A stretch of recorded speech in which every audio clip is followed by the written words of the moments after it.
জয়নগরের ঘটনায় আইএসএফ নেতা নওশাদ সিদ্দিকী কি জানালেন, আসুন জেনে নেব। করেছে অভিযোগ আসছে কুলতলি জয়নগর এলাকা থেকে।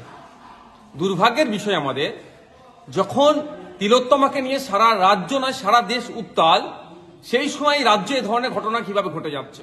ব্যাপারটা হচ্ছে রাজ্য সরকার তিলোত্তমার পক্ষ না নিয়ে সরকার এক প্রকার এই ধর্ষক খুনিদেরকে বাঁচানোর জন্য যেভাবে ডজন ডজন উকিল সুপ্রিম কোর্টে অ্যাপয়েন্ট করছে, ফলে যাদের মধ্যে এই পশুবৃত্তিগুলো আছে আরো বৃদ্ধি পাচ্ছে।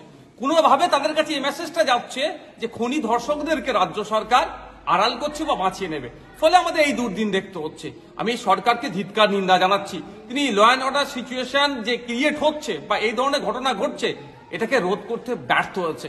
যখন তিলোত্তমা ঘটনার পরে পুলিশের নিষ্ক্রিয়তা নিয়ে, পুলিশের ভূমিকা নিয়ে যখন প্রশ্ন উঠেছিল, তখন রাজ্য সরকারের রাজ্য প্রশাসনের প্রতি একটা দৃষ্টি নিক্ষেপ করা দরকার ছিল, সংস্কারের দরকার ছিল। কিন্তু দুর্ভাগ্যের বিষয়, এই কুলতলি জয়নগরে যে ঘটনা ঘটেছে, পরিবারের অভিযোগ যথাসময়ে অভিযোগ জানানোর পরেও পুলিশ নিষ্ক্রিয় ছিল, পুলিশ গড়িমাসি করেছে। পুলিশ যদি সক্রিয় থাকতো তাহলে আজ তো এই ঘটনা নাও ঘটতে পারতো। আমরা ভুলে যাচ্ছি না, যখন দলুয়াখাকিতে ওই ইনসিডেন্ট ঘটেছিল, বাড়িতে পুড়িয়ে আগুন লাগিয়ে দিয়েছিল একাধিক গাড়িতে, আমি তখন যেতে চাইছিলাম, তখন আমাদেরকে আটকানো হয়েছিল। রাস্তা পরিবর্তন করে অন্য রাস্তাতে গিয়েছি, পুলিশ প্রশাসন এসে আমাদেরকে আটকে দিয়েছে।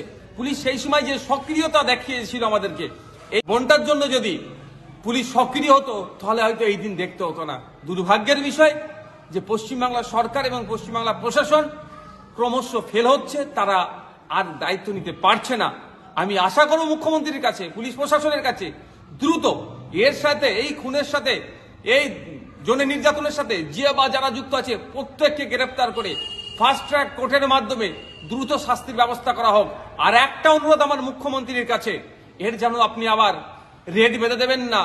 লাভ অ্যাফেয়ার, ও প্রেগনেন্ট ছিল, ওর এটা ছিল, এই বলে যেন আবার আমার এই নাবালিকা বোনটাকে দেখে দেবেন না। এই অনুরোধটাও রইল মুখ্যমন্ত্রীর কাছে, যথাযথ বিচার হোক, তার ব্যবস্থা করুন।